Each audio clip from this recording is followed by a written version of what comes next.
Governor Westbrook, is the latest coronavirus update from the Governor's Office of Homeland Security and Be nice to have to wait.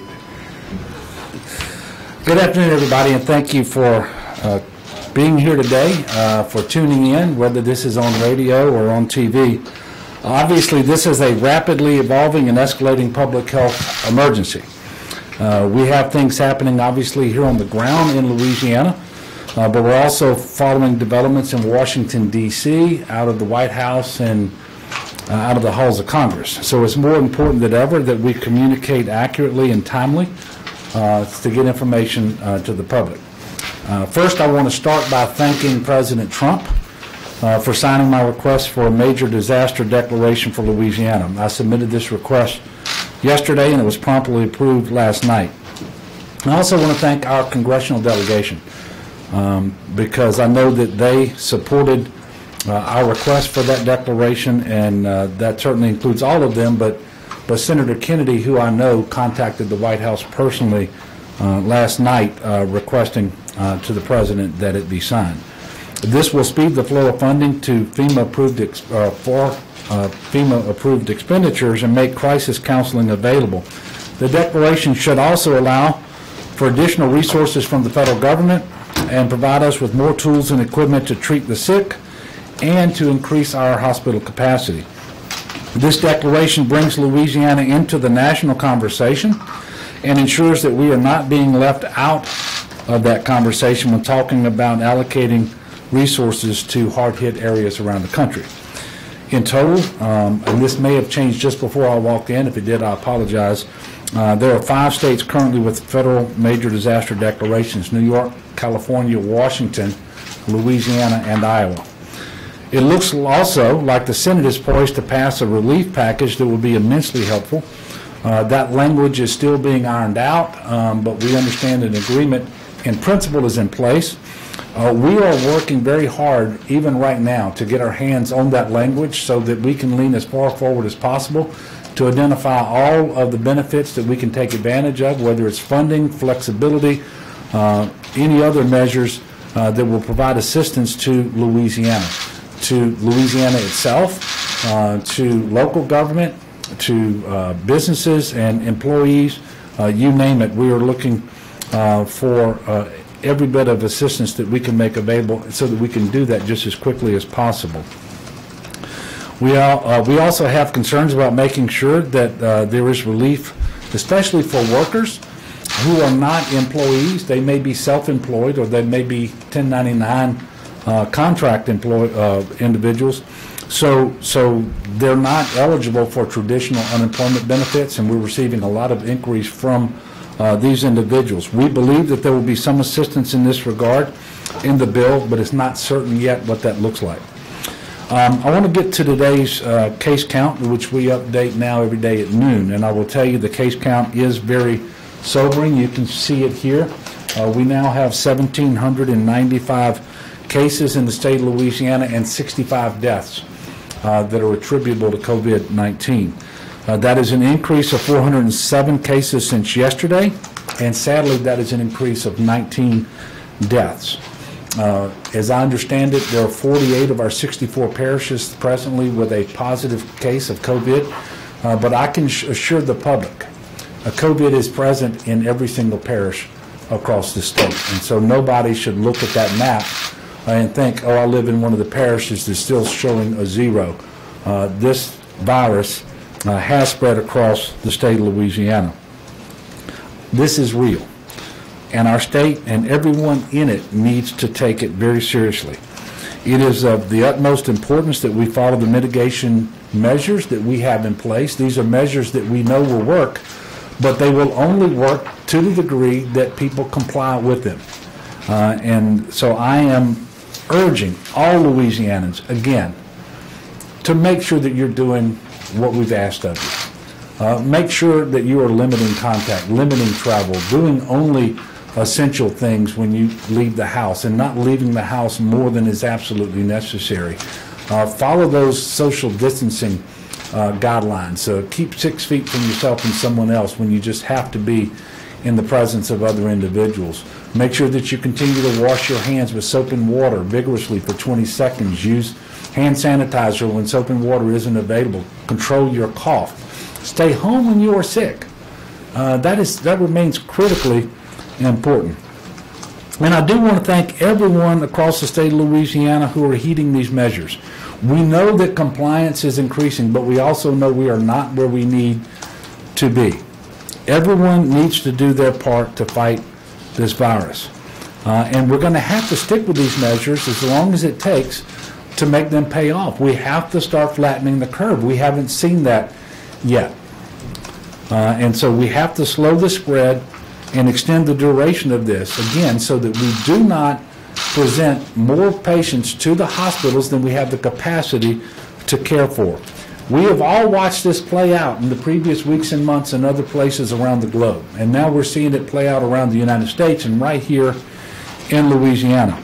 With the numbers where they are, we are already placing severe demand on our hospitals and on our personal protective equipment. You hear this quite often referred to as PPE. Let me be clear about this. Our ventilator capacity is far from okay in Louisiana. The problem isn't just that the cases are growing every day, it is that they're growing rapidly every day. And this alarming growth has a devastatingly fast impact on our resources and the ability to take care of people. You've heard me say previously that Louisiana saw the fastest growth rate in positive COVID-19 cases in the first 2 weeks than just about anywhere else in the world. As previously mentioned also, one of the consequences of this is ventilator capacity. And in fact, in talking to the Department of Health and the Office of Public Health, this is probably the most significant near-term issue related to our capacity to treat COVID-19 patients. We're not unique in this regard. You've seen other states making the same statements. And it's not all due to COVID-19, by the way. There are always patients in the hospital, especially during flu season, and we're on the tail end of flu season, but it is still a significant factor in our state, and other patients in the hospital at any given time with respiratory problems that require them to be on a vent. Their treatment requires that ventilator. They require that ventilator to live. And then you add to that the increasing number of COVID patients who need ventilators, and that's why we are seeing the capacity with respect to ventilators be eroded in a way that, quite frankly, is alarming. If our growth continues, we could potentially run out of vents in the New Orleans area in the first week in April. And of course, this depends upon whether the curve gets flattened or whether the trajectory stays where it is. And it also depends on our ability to procure and allocate timely, ahead of the first week in April, additional ventilators. There is a tiny bit of good news. We're actually distributing 100 ventilators today to the Region 1 area around New Orleans.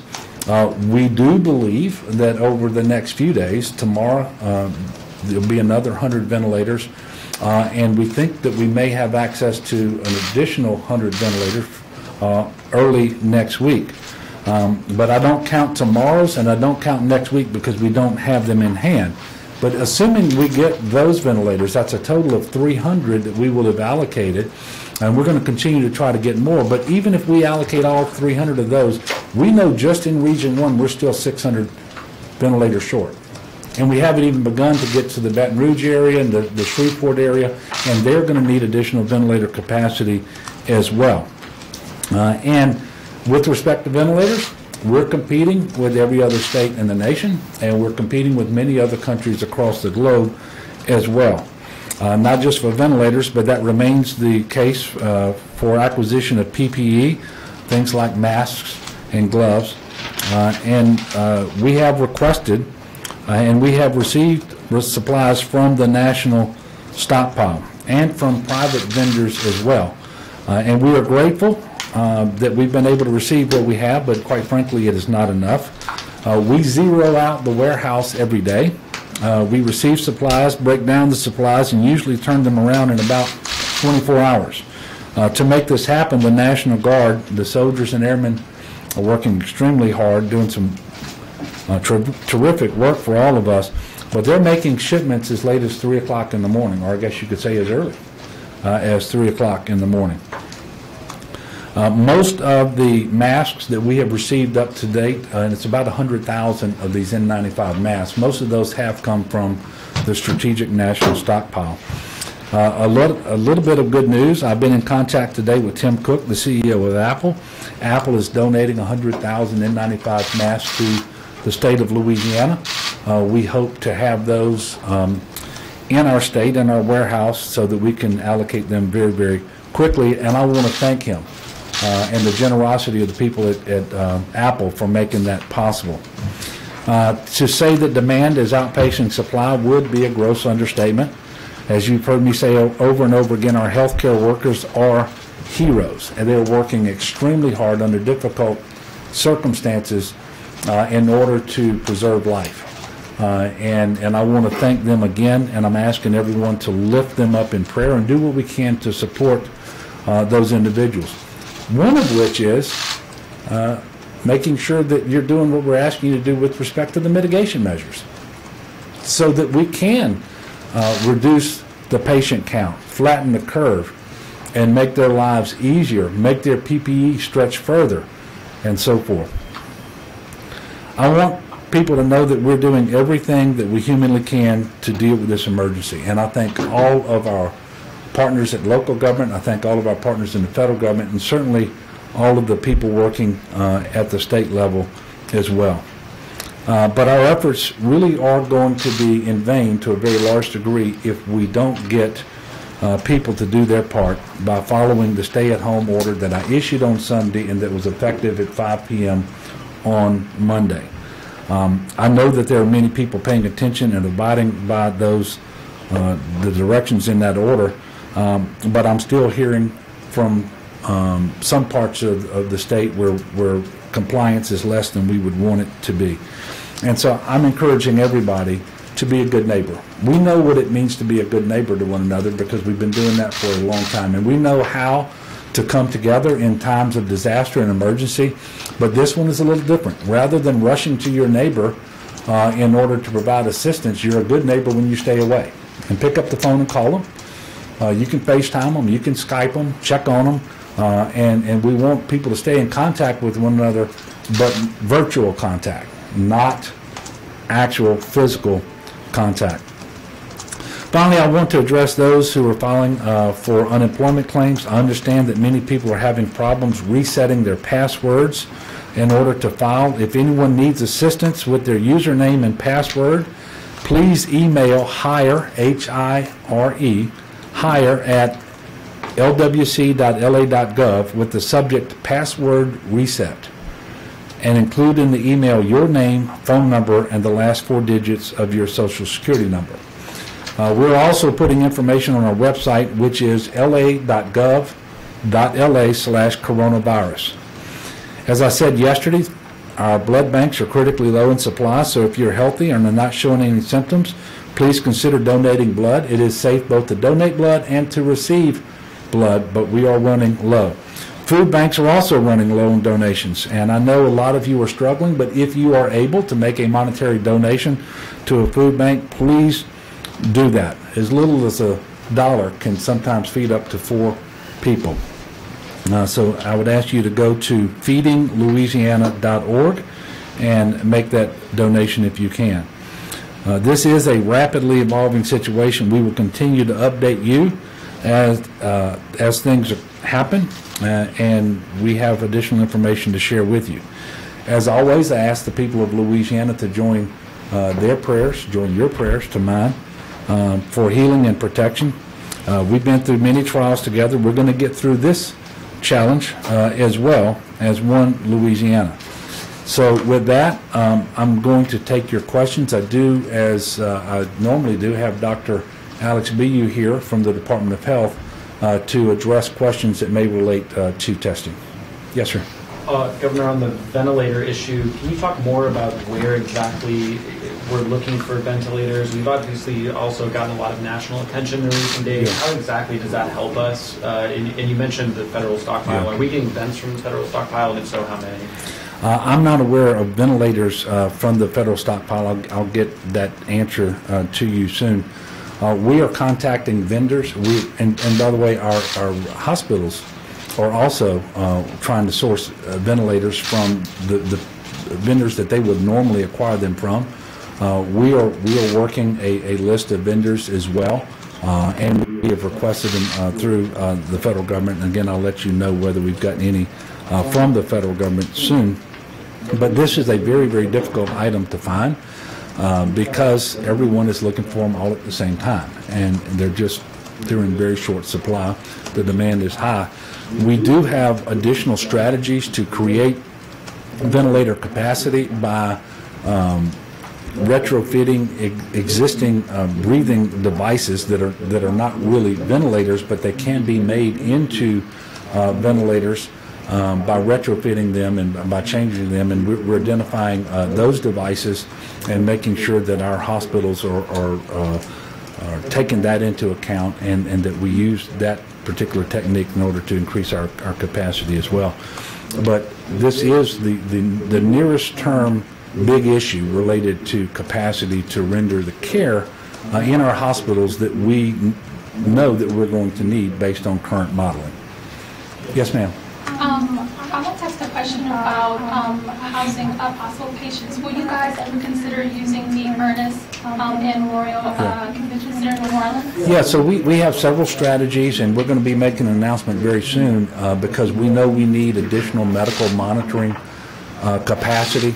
It would be like a step-down unit. One of the ways that we can increase the capacity of our hospitals to deliver care to more patients is when a patient is sufficiently recovered and no longer needs to be in an acute care bed or an ICU bed, that we have another place where they can go. That frees that bed up, makes it available to someone who does need that level of services.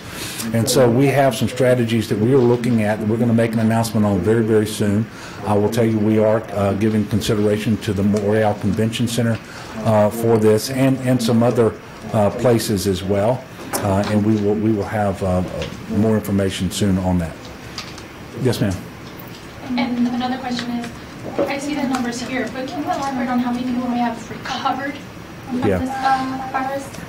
Well, first of all, it would be entirely speculative for me to say that we have had one person, 10 people, 100 people recovered, because it's not something that we are able to track at this time. And by the way, the method or we're actually looking to CDC for guidance as to what criteria needs to be met before we can buy someone, before we can say that they are in fact recovered. I don't believe any state in the nation right now is reporting data with respect to recovered individuals. In fact, I'm just going to ask Dr. B. He's sitting over there, and he's waiting to come up here and respond to a question. And I know that he knows more about this than I do. Yeah. So as the governor said, we're not aware of states that are able to report that at a large volume, with our entire population. We do know that people recover, and that most people that have COVID are having mild illnesses. The CDC has, given us recommendations on identifying people who recovered both by testing, which these days is not our preferred method because we want tests to be going to finding folks who need to know their status. Rather, we're looking at symptoms. So the CDC says if your fever is completely recovered without having to take a medication to get your fever down, and your symptoms are significantly improved for 3 days in a row, we would consider that your COVID is likely recovered.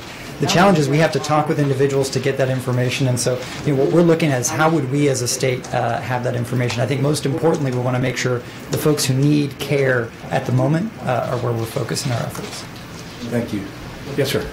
I guess maybe another question for Dr. B. About 35% of the fatalities are individuals that are 60 or younger. What do you make out of that when you take a look at the age ranges of the people who are dying? So, any death related to COVID is tragic. We are looking at this data not only in the state of Louisiana, but across the country. I think early on we had data from China, from Korea, more data coming from Italy, and it does look like our populations may be a little bit different. We know that the kinds of things that put somebody at risk for not doing well with COVID are not only age, but also underlying medical conditions. And so when you think about the things that we're looking at, diabetes, high blood pressure, other concerns to the immune system, it may be that, and we know that we have more of that in our state than potentially in some of these other populations, and that may be one of the reasons that we're seeing those numbers. Yes, Melinda. In terms of it's along the same lines as the convention center, and I know the letter that you sent seeking the federal disaster declaration also talked about Louisiana buying trailers, and the UL system president talked about dorms as possible locations for housing people after they leave the hospital. Are those still being considered as well? Well, we cast a wide net to take an inventory of available spaces that could be used as these medical monitoring stations, these step-down units that we just talked about. And we wanted to find out what the inventory was, get the doctors together, get the National Guard together to figure out what would be required to stand them up as an operational step-down unit, and which would be the most desirable from a medical perspective, especially as it relates to staffing. So I will tell you there were a lot of things looked at, including dorms, which are not being used currently on most of our campuses, or at least not to the degree that they have been in the past. But I can tell you we are no longer presently looking at dormitories. And we are presently continuing to look at hotels in various parts of the state that may be able to serve this function. It's very difficult, and I mentioned this before, when you create what is essentially a hospital, but it is not connected to an existing hospital, the staffing becomes a real challenge. And staffing is even a bigger challenge if you create lots of smaller hospitals, and then you have the logistical problems of getting the staffing to where they need to go, but you also have to get all of the supplies, the PPE, the pharmacy, the wraparound services that you need. And so as we work through this, we inevitably worked our way towards looking at a large capacity facility where we think we can build out rapidly the capacity that we need, from bed space to equipment, and then have a much easier, but not easy, time to staff as well. And so that's why some of the areas that we initially considered are no longer on the table, correct? Today was the biggest one-day spike in both cases and deaths. Is that an indication that it's still on a worst-case trajectory, or just more testing? Well, it's both, and we need more data. And I say both. I'm not hedging, but it's a fact that we went from about 6,000 tests in the aggregate as of yesterday to more than 11,000 today. And so we almost doubled the number of tests that had been administered. The good news is we didn't double the number of cases, but the number of cases that were new and added today were 407.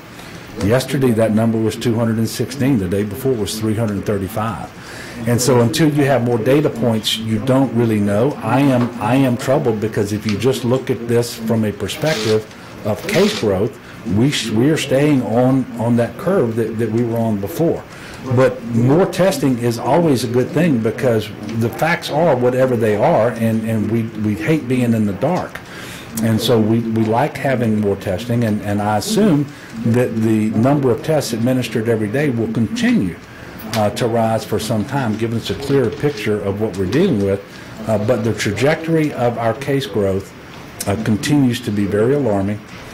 We have not begun to flatten the curve yet, and that is the number one message that I'm trying to deliver to the state of Louisiana. We have a long way to go. We have to do better at our mitigation measures, and we need for those mitigation measures to start showing up in this data before we can draw an easy breath. Sam? Governor, back on the ventilator issue, have you guys requested ventilators from the federal government, and if so, how many? And also, what is the projection for how many people are going to need ventilators that's part of that model you talked about for the New Orleans region?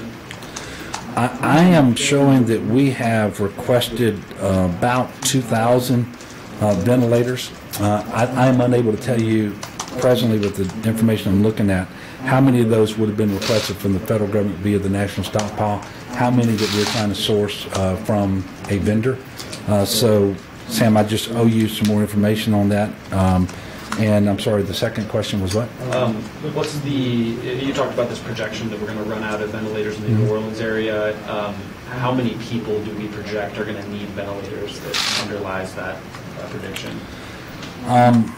Obviously more than we have. I don't have that number with me at the moment, but I will get that information to you as well.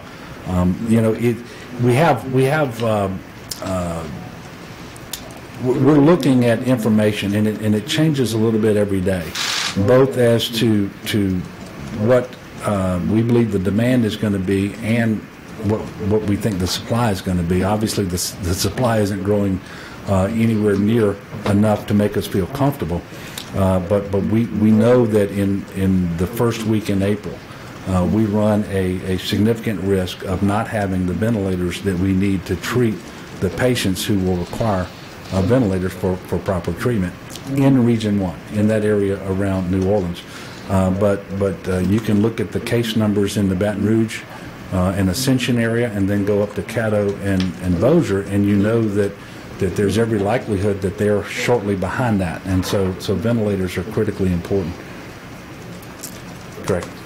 Outside of people's primary concern for people's safety and health, and the more feedback I'm still getting is that they need some guidance for students and their parents as far as, and I know I asked you this yesterday, and you said that the Department of Ed was working on it, but whether or not these students, if they don't go back to school, will be advanced to grade. Yeah.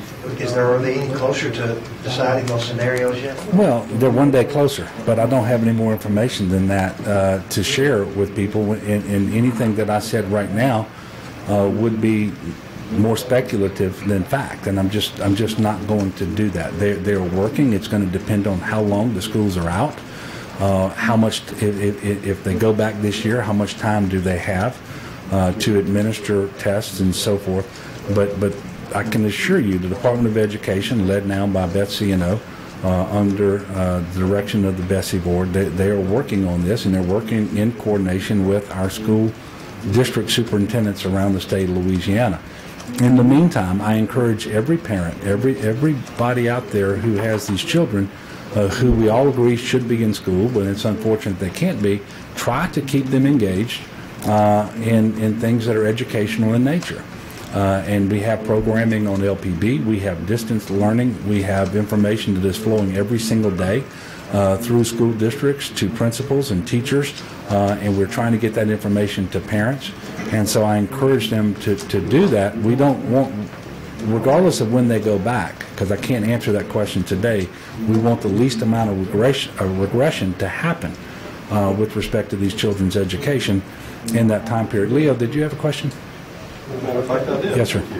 I wanted to find out if, since so many forecasters on Wall Street now are saying that we can be off 30% for GDP for the second quarter, the first down quarter in 129 quarters, almost 11 years. We're caught in the unique situation of where we are at the mercy of the crossfire between Russia and the Saudis, and we're now $30 under what our budget is based on. At the same time, when you're expending money that we really didn't have, we operate now with a surplus right now. Where's the money coming from to handle this? Because we're now, what, $120 billion into this? We are, and we, as you know, we had a supplemental bill pending before the legislature based on the REC meeting where the forecast was not adopted, but it showed a current year excess. Obviously, we are eroding that excess, and these expenditures are an issue. But I'm not going to stand here today and tell you we are at a deficit, because I don't believe that that's the case. Secondly, one of the things that the bill has in it that will be available within 30 days of President Trump signing it, and it still has to be passed by the Senate and the House and signed by the President, is direct aid to states. My understanding of the language as it was when I was briefed on it, and assuming it doesn't change, is there will be some funding in there for all 50 states, and that will be very, very helpful. But they're also going to have some funding in there for hospitals. And to the degree that they can fund hospitals, then that's money that we then don't have to spend on hospitals, have to spend on other things. And then I would remind you that the spending that we're doing that is working its way through FEMA is a 75-25 split. So that's very helpful. We also know that the FMAP, the percentage of the Medicaid budget that we have to pay relative to what the federal government pays, improved by 6.2%. Because of the last bill that Congress actually did pass. And so there's some things that are working in our favor as well. I can't tell you that I'm unconcerned, but right now my biggest concern is this health emergency, and we are moving forward with everything that we know that we can and should do in order to deal with this emergency. Yes, ma'am. Yes, I wanted to know, like, what's next when it comes to flattening the curve? Like, what's those projections like? And if you can answer, how will the convention center be staffed if you were to go that route? Well, yeah, I don't really understand your question about the curve. What comes next depends on the data point we receive on the number of positive cases relative to the amount of testing that we do, and then we plot that. As of right now, we haven't plotted a data point relative to cases. It takes us off the trajectory that we've been talking about for many days now that is alarming, which is why these mitigation measures have to be successful. With respect to staffing whatever surge capacity that we create outside of the existing footprint of a hospital, we have contractual relationships with entities outside of Louisiana that we are working on. We are also working with the state medical board, the Louisiana State Board of Medical Examiners, I think is what it's called, and the nursing board to try to figure out if we can do some things to bring more healthcare professionals online quicker. We are doing things with medical schools. For example, we are trying to get the most recent set of medical school graduates credentialed, licensed sooner so that their residencies can start and they can be, whether they're actually in the COVID arena or the non-COVID arena, it helps because either way that they are deployed and employed can be very helpful. So that's what we're looking at. In the back, yes, ma'am. Yeah, we've received many phone calls and emails about people who believe their workplace is not taking the proper precaution to keep their employees safe. Where should we refer these people to their questions? Well, you know, first of all, I'm gonna make this statement now that there's plenty of guidance out there from the CDC and from CISA, the Cybersecurity and Infrastructure Security Agency, which is part of the Department of Homeland Security. And we have been having conversations with leaders of industry in Louisiana, for example, the Oil and Gas Association, the Mid-Continent Oil and Gas Association, the Chemical Association, and so forth, directing them to that CDC guidance and to that CISA guidance, and pointing out that they can continue to operate as essential businesses, but there are ways that they have to do that in order to slow the spread of coronavirus and to protect their employees. And so we're having those conversations with those entities, and if there have been shortcomings in the way that they've been operating, I fully expect that those are going to be addressed very, very quickly, because we have pointed those out to those individuals. And as essential workers, they get hazard pay, those essential workers? I'm sorry, what? Are they entitled to, a lot of people are asking if they're entitled to hazard pay? I'm not aware of any hazard pay for private employees. That would be a function of their arrangement, their agreement with their employer. This will be the last one. Yes, sir. Governor, along the same lines, I drove around downtown this morning and I watched workers cleaning windows, restriping pavement, and even repainting a building. I understand the CISA guidelines are pretty clear about who is allowed to work and the types of industries they belong to, but is the guidance clear enough on the work itself should be deemed essential? Oh, well, first of all, I think the guidelines are clear. People do need to read them if they have questions, and we have three categories of businesses out there. Those that have been closed by the executive order, or those that have been allowed to be open by the executive order, but with certain modifications, like our restaurants, for example, that can be open, but only for takeout, for drive-through, or delivery. Then you have a second category that has been deemed essential. And those businesses can continue to work. Their workers are deemed essential workers, but again, they have CDC guidance and CISA guidelines as to how they are to function and what they are supposed to do to protect their workers in terms of social distancing and so forth. Then you have a third category of businesses that are in neither of those categories, and they get to remain open, but they have to practice social distancing too and honor the 10-person limit.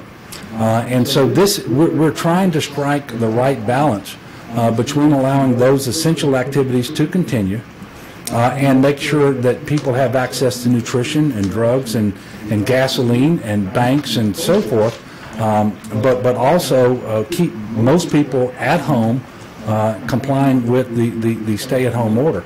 And so it's not as unclear as some people would want it to be. And so, for example, we always anticipated that even a business that needs to be closed, it can go in and continue without being open to the public and do payroll. They can clean. They can do other things that are needed for their businesses. And quite frankly, on road construction projects where you don't see a high density of workers who are coming into contact with one another, I think that's consistent with the guidance that we've given. Look, I want to thank y'all again for the opportunity to speak to the people of Louisiana through you all who are here in this room and those people who tuned in either on the radio or on TV. And I want to encourage you all to continue to do everything that you can to better comply with the mitigation measures that are in place through that stay-at-home order. I also want to encourage you to continue to join your prayers to mine for our state, and I can assure you we are going to get through this, and it's a matter of time. But the difficulty that we have between now and then and how long it takes really is up to us. It is really up to us, and it's going to be faster and it's going to be better if we will all engage in these mitigation measures and slow the spread and not overwhelm our medical capacity to deliver health care. So thank you, and we'll let you know when the next conference is. And thank you very much.